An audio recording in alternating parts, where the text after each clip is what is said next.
오늘 본문의 말씀을 통해서 지혜로운 입술의 말이라는 제목으로 함께 하나님의 말씀을 나누도록 하겠습니다. 지혜로운 입술의 말이라는 제목입니다. 블루베리 스무디. 여러분들은 어떻게 발음하십니까? 블루베리 스무디. 이 한 단어로 제가 어느 지역 사람인지 바로 나온다고 합니다. 비슷한 예로 이런 문장도 있습니다. 어디까지 올라가는 거예요? 어디까지 올라가는 거예요? 네, 이런 문장도 있고요. 또 숫자 2와 알파벳 영어 E의 발음이 다른 것도 있죠. 2의 2승, 2의 2승. 여러분은 구분이 되십니까? 다 경상도 지방의 억양에 대한 이야기들입니다. 그래도 여기까지는 재미있는 이야기 정도로 이야기를 할 수 있을 것 같은데 때때로 도무지 고쳐지지 않는 그런 억양으로 인해서 괜한 오해를 받은 적도 종종 있습니다. 아마 제 고향인 경상도 말고도 각 지방마다 저마다의 고충이 있지 않을까 생각이 듭니다. 제가 가장 많이 경험했던 고충 가운데 하나는 때때로 왜 그렇게 화가 나 있냐라는 그런 말들이었습니다. 흥분을 하거나 당황을 하면 말이 빨라지고 또 소리가 높아지지요. 사실 근데 이것은 굳이 흥분하지 않더라도 일상적인 대화 속에서도 이런 부분들이 종종 있었습니다. 그래서 제가 대구에서 처음으로 서울로 올라왔을 때, 학교에 처음으로 왔을 때 가장 많이 들었던 말 가운데 하나는 흥분을 가라앉히고 천천히 이야기해보자 라는 것이었습니다. 그 이후로 억양을 좀 어떻게 고쳐보고자 많이 노력을 하긴 했는데 아직도 여전히 많이 남아 있습니다. 물론 그렇다고 해서 제 말투나 억양이 꼭 나쁘다는 것은 아니지요. 한편으로는 저의 정체성, 아이덴티티와 관련되어 있는 것이기도 하니까요. 아무튼 그래서 어떻게 하면 조금 더 부드러운 말하기를 할 수 있을까 고민을 많이 했는데 제가 배운 결론은 그 말의 앞뒤로 말의 윤활유를 붙이는 것이었습니다. 수고하십니다. 고생하시죠. 또 다름이 아니라 이러이러한 일들이 있는데 혹시 가능하실까요? 와 같은 이런 말들입니다. 그렇게 하고 나니까 그 이후로는 상대방과 한결 수월한 또 편안한 분위기에서 대화를 할 수 있다는 것을 배우게 되었습니다. 서두에 억양이나 부드러운 말하기 등에 대한 이야기를 한 이유는 오늘 말씀이 바로 이 언어에 대한 말씀이기도 하기 때문입니다. 어떤 말이 지혜로운 말일까요? 여기에 대한 주제이지요. 성경은 오늘 말씀은 어떤 말하기가 과연 지혜로운 말하기라고 말씀할까요? 여기에 대해서 함께 나누어 보도록 하겠습니다. 그 첫 번째는 덕을 세우고 은혜가 되는 말입니다. 은혜가 되는 말이 곧 지혜로운 말하기입니다. 오늘 핵심 요절인 12절과 13절 말씀입니다. 지혜자의 입의 말들은 은혜로우나 우매자의 입술들은 자기를 삼키나니 그의 입의 말들의 시작은 우매요 그의 입의 결말들은 심히 미친 것이니라. 아멘. 지혜자의 입의 말들은 은혜롭다고 말씀합니다. 그 반면에 우매한 자의 입술의 말은 그 자신을 삼키고 그러한 말의 결말은 심히 미친 것. 히브리어 원호로는 해롭고 사악한 광기로 그 끝이 난다고 말씀하지요. 어떤 사람의 말은 은혜가 되고 어떤 사람의 말은 해롭다라고 말한다면 우리는 어떤 말하기를 해야 하겠습니까? 당연히 은혜가 되는 그런 말을 해야 하겠지요. 오늘 말씀은 이처럼 은혜가 되는 말을 곧 지혜로운 말이라고 말씀합니다. 그러면 어떤 말이 또 은혜가 될까요? 그것은 사람을 살리고 덕을 세우는 말입니다. 말에는 힘이 있습니다. 담임 목사님께서 가장 강조하는 것 가운데 하나도 바로 이것이지요. 근데 담임 목사님뿐만이 아니라 성경이 계속해서 반복적으로 강조하는 것 역시 바로 이것입니다. 말에는 힘이 있고 그렇게 절대 긍정의 말하기, 사람을 살리는 언어 습관을 가져야 한다는 것입니다. 그렇지 않으면 아주 짧은 말 몇 마디로도 사람을 죽일 수도 있고 사람의 의욕을 꺾을 수도 있으며 공동체를 와해시킬 수도 있습니다. 조금 전에 읽었던 말씀에도 우매한 자의 말의 그 결말은 곧 미친 것, 사악한 광기, 해로운 것이라고 말씀합니다.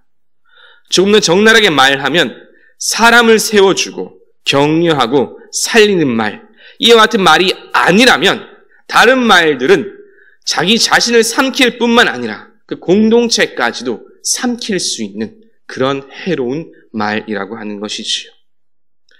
그렇게 관건은 부드러운 말, 힘이 되고 격려가 되는 말로써 나의 의사를 전달하는 것이다 라고 할 수도 있습니다.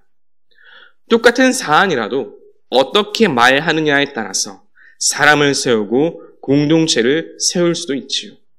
사실 이미 다 알고 계신 이야기들일 것입니다. 감사합니다. 고맙습니다. 수고하십니다. 이와 같은 말들은 대화의 윤활유가 되고 또 말의 말미에 혹시 이런 것들이 가능하실까요? 해 주실 수 있을까요? 와 같은 청유형의 말들은 똑같이 어차피 하게 될 일들이야 할지라도 마치 상대방에게 의사와 동의를 구하는 것처럼 보이기에 훨씬 더 능동적으로 만들어주는 그런 효과들도 있지요. 사랑하는 성도 여러분, 세우는 것은 참으로 어렵습니다. 절대 긍정의 말을 하고 격려하고 북돋아 주기를 수십, 수백, 수천 번을 해야 그 사랑이 전달되고 비로소 사람과 공동체가 세워져 갑니다.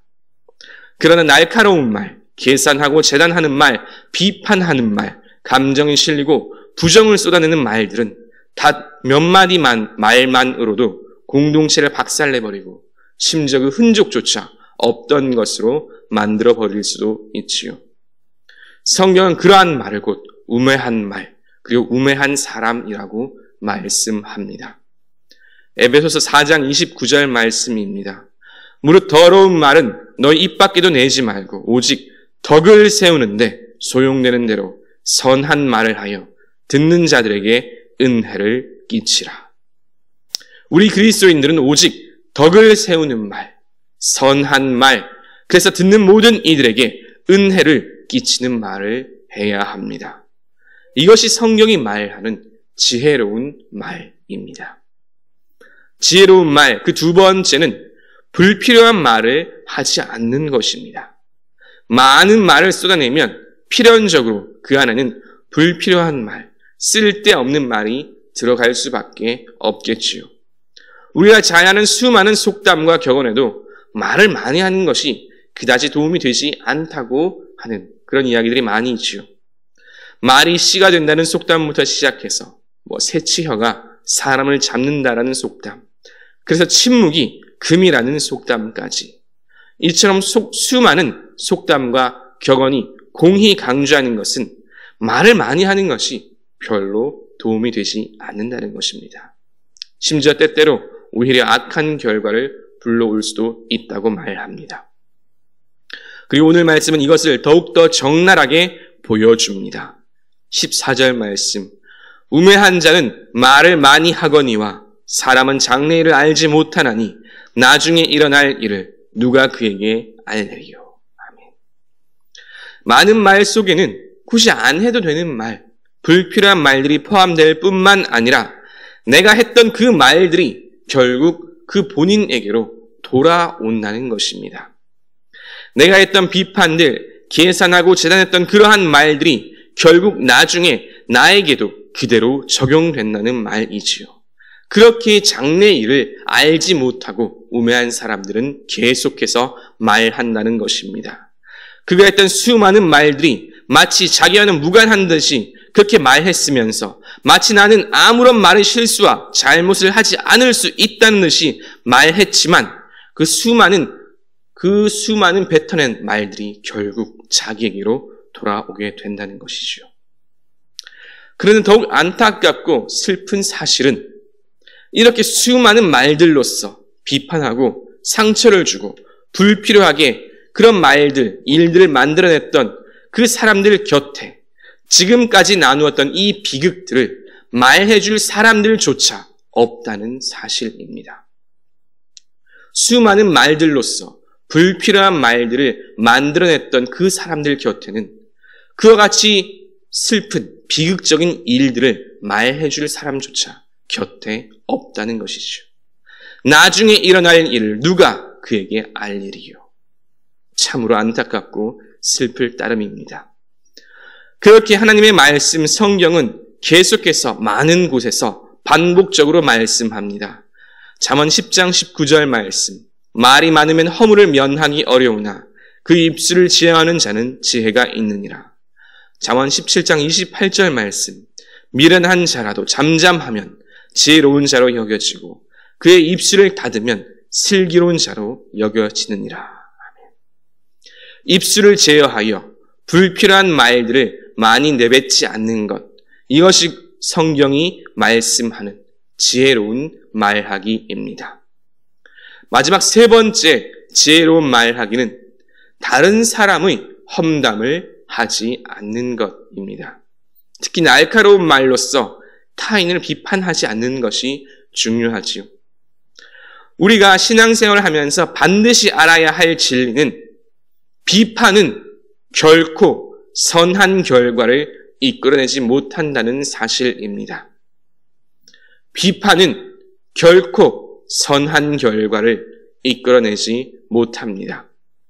오히려 분란을 만들고 갈등을 조장하고 공동체를 와해시킬 뿐입니다. 그런데 이와 같은 면전의 비판보다 더 악한 것이 있습니다. 그것은 뒤에서 하는 험담들이지요. 20절 말씀입니다. 심중에라도 왕을 저주하지 말며 침실에서라도 부자를 저주하지 말라. 공중의 새가 그 소리를 전하고 날짐승이 그 일을 전파할 것임이니라. 우리 속담에도 아주 유명한 비슷한 속담이 있지요. 낱말은 새가 듣고 반말은 쥐가 듣는다. 누군가를 욕하고 저주하고 비판한다면 그 말은 결국 반드시 그 당사자에게 다시 들어가게 된다는 말입니다. 나아가 그와 같은 험담과 비판을 들은 사람은 험담을 한 그 사람에게 격렬한 분노와 또 그 감정을 느낄 수도 있겠지요. 그리고 이것은 나 자신에게도 동일하게 적용됩니다. 누군가 내가 듣지 못하는 곳에서 나에 대한 험담을 하는 것, 그것을 내가 알게 되고 듣게 된다면 당연히 우리의 기분도 좋지 않겠지요. 세상에는 완벽한 비밀은 없습니다. 아무리 꼭꼭 숨겨도 대부분 다 드러나기 마련입니다. 모든 말의 결과는 결국 말을 했던 당사자에게로 그대로 돌아갑니다. 그렇게 더더욱 조심해야 하지요. 이제 말씀을 정리합니다. 오늘 본문의 말씀을 통해서 지혜로운 입술의 말이라는 제목으로 어떤 말하기가 지혜로운 말하기인지 함께 나누었습니다. 그 첫 번째는 덕을 세우고 은혜가 되는 말입니다. 절대 긍정의 말, 사람을 살리는 언어 습관이 곧 지혜로운 말하기입니다. 특히 같은 사안이라도 부드러운 말로써 의사를 전달할 때 공동체는 더더욱 든든히 세워져 갈 수 있습니다. 두 번째는 불필요한 말을 많이 하지 않는 것입니다. 말을 많이 하게 되면 그 속에는 필연적으로 불필요한 말이 붙게 되고 이는 말 그대로 불필요한 갈등의 씨앗이 될 수도 있지요.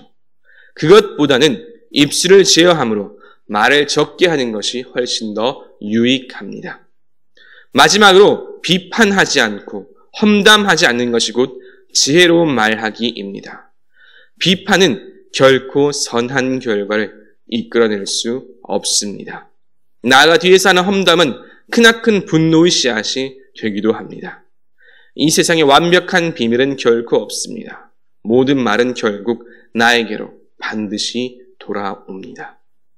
오늘 본문의 말씀을 마음에 새기어 지혜로운 입술의 말을 사용하시는 저와 여러분 되시길 주님의 이름으로 축원합니다. 말씀을 생각하시며 찬송가 220장 함께 찬양하시겠습니다.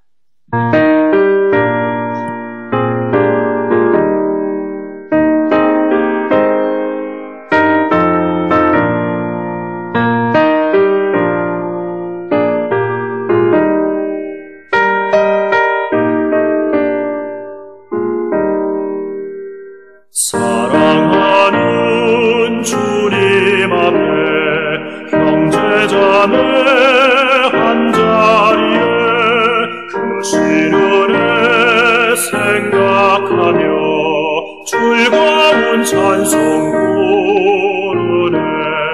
내 주 예수 오늘 받아 모든 사랑 내 몸같이 환난 근심 위로하고 진심으로 사랑하세. 사랑하는 주님 앞에 온갖 충성 다 바쳐서 괴로우나 즐거우나 주님만 입서 섬기네. 우리 주님 거룩한 손 제자들의 너를 씻어 남 섬기는 종의 돌 몸소에게 보이셨네.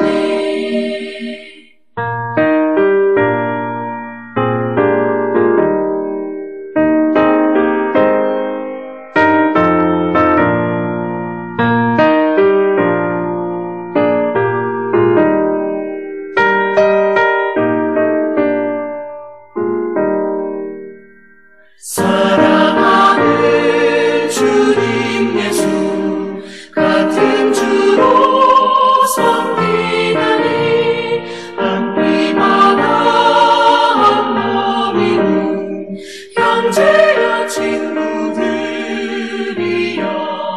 한 몸같이 친밀하고 마음으로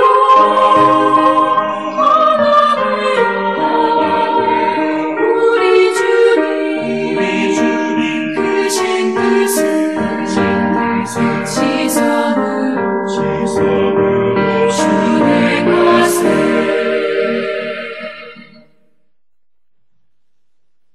이제는 우리를 구원하신 예수 그리스도의 은혜와 아버지 하나님의 크신 사랑과 언제나 함께 하시며 동행하시는 성령 하나님의 교통하심이 입술을 제어하고 지혜로운 말로써 공동체를 세워가며 은혜를 끼치길 소망하는 모든 주의 자녀들과 그 삶 가운데 영원토록 함께 하시길 간절히 축원합니다.